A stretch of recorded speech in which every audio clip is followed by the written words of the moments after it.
So Kazuma is still suffering from a severe trauma after getting thrusted by a certain femboy. The trauma kicks in whenever a male stood behind him. In order to purge his inner demons, he decides to become a monk. He heads off after getting directions to the nearest temple from the voluptuous receptionist. All forms of persuasion was ineffective against him because his resolve is now firm as a mountain.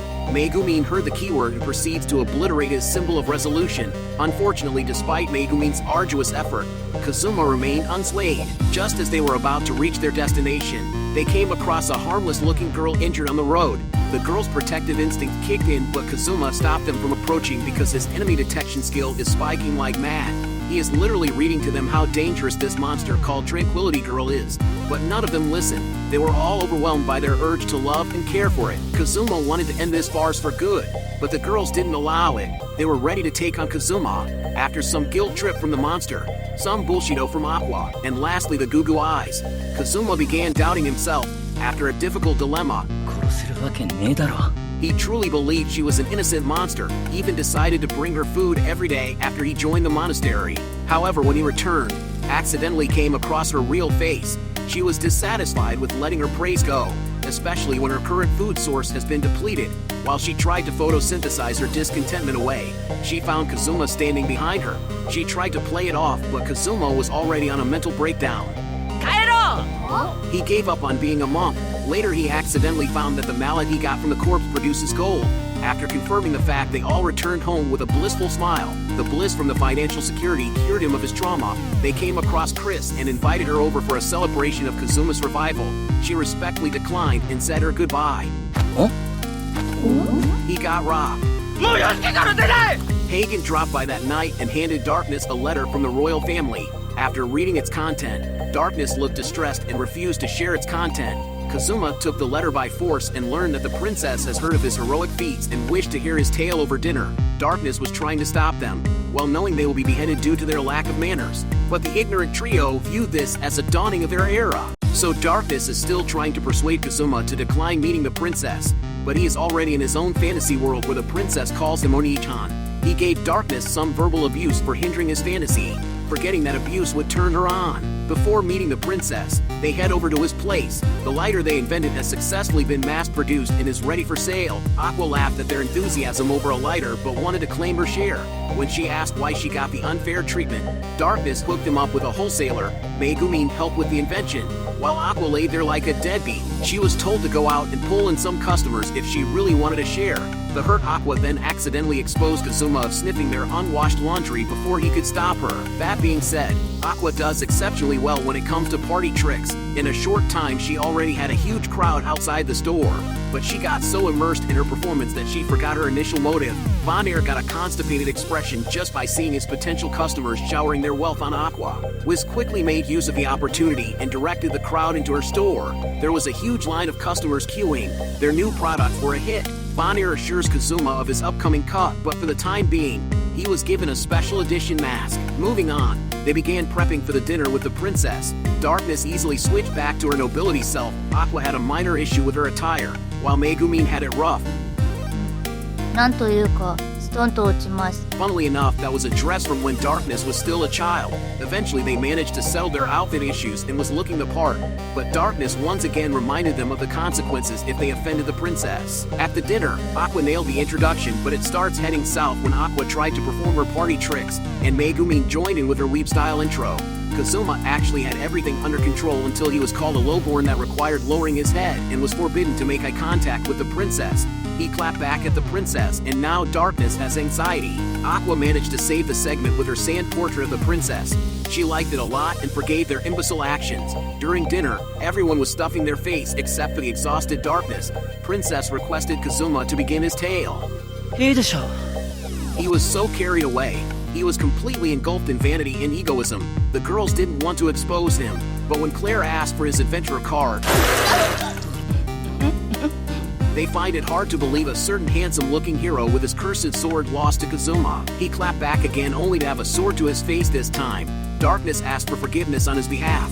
Princess had them claim their reward and leave.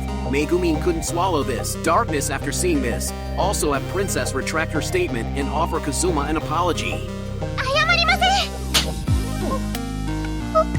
何をするか脱出ですよ。 Darkness took a cut from Claire and went on to comfort the little princess. She apologizes to her, but also made clear not to dishonor Kazuma.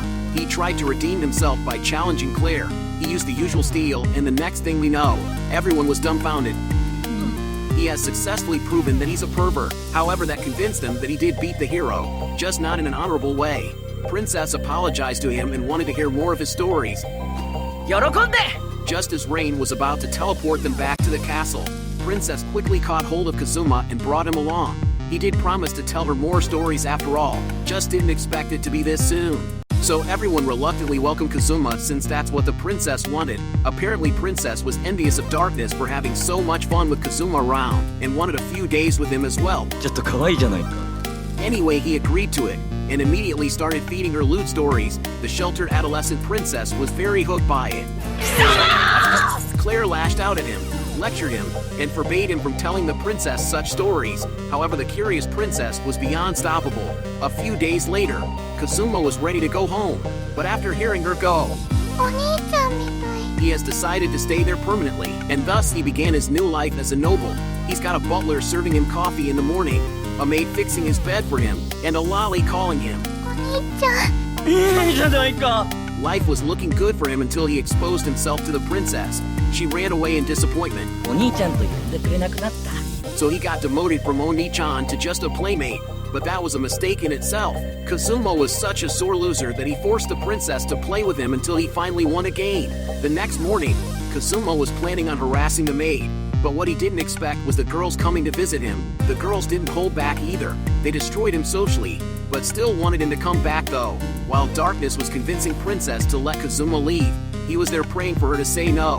However, she agreed and wanted to host him a farewell party. At the party, the usual culprits were stuffing their face. The dejected Kazuma didn't have the appetite. Darkness was being surrounded by scummy nobles trying to have her hand in marriage. Lord Derp told everyone off and emphasized that only the prince was a befitting partner for Darkness. However, Kazuma saw that Darkness wasn't comfortable with the situation. He interjected and hinted that they had been hooking up. He successfully deterred the scums, but sacrificed both his wrists for it. Iris came and consoled his former Oni-chan. He wondered what she sees in him, and she proceeds to list all his negative traits. Funnily enough, that's what captivated her. 可愛いじゃないか。 Further conversation with her, he learned that there's been a thief targeting nobles with nefarious reputation. It then struck him. He planned on using catching the thief as an excuse while he lays around the castle some more. The girls supported this as they wanted more free food. The nefarious nobles were supportive of this too since they were the victims of the theft. Only Iris genuinely supported him from her heart. Claire agreed to the plan, but the plan backfired. Kazuma was to be stationed at the residences of likely targets and not the castle. Coincidentally, he was stationed at Lord Derp's manor. So the girls are blaming Kazuma for foiling their life of extravagance. Lord Derp was very welcoming of Darkness. Kazuma immediately took this opportunity and made himself at home. The girls quickly followed suit. While patrolling that night, Kazuma came across a suspicious room, saw Lord Derp tampering with the mirror in there. It's a magic mirror that allowed them to see inside the bathroom. Lord Derp was generous enough to offer that they watch together, but Kazuma pretends to take the moral high ground and insists that he's not a deviant, and that he's only doing this to keep his nakama safe. Regardless, Darkness caught them red-handed, ignored their excuses, blamings, and demolished the mirror. Anyway, they got bored waiting for the thief to act, so Megumin goes out daily to let out her explosion in the town's vicinity. Aqua stayed indoors and cleared all the expensive booze in the manor, and she would not settle for any cheaper ones. Kazuma directs the maids like his own. Poor Darkness was just there apologizing throughout the entire process. So for their very last night in the manor, Kazuma came across a familiar figure in the kitchen. He silently creeped up to the unknowing thief and pounced on her from behind. After much fondling on many parts of her body, only then he realized it's Chris. She was mentally devastated, but he justified it as merely restraining a thief. With that said, he did have a heart to let her go, as he knew how perverted Lord Derp was, and what he would do if Chris got caught. He had her casted bind on him before leaving. When the girls arrived after hearing the ruckus, he began his act and improvised a lie. Aqua thought this was a great opportunity to come clean. She confessed how she snacked and drank in his room while he was in the castle, made a huge mess in there, broke many things which possibly included his sex doll. He pretended to be forgiving as he needed them to untie him first, but his plan failed. Darkness releases all the pent-up stress she got from him recently by suffocating him with dessert. Whereas Megumin just wanted to hear him praise her explosion magic. and that concluded their last night in the manor. Next day, while reporting back to Iris, he received quite some abusive remarks from the nobles. Iris focused on the positives and thanked them for preventing anything from being stolen. But that said, he no longer has any reason to stay in the castle. While shopping for souvenirs, the bantering couple came across the handsome hero. Aqua no longer remembers him. Kazuma played along and pretends to not remember him either. But that didn't stop him from gifting Aqua a present for this reunion, though he got trolled in return.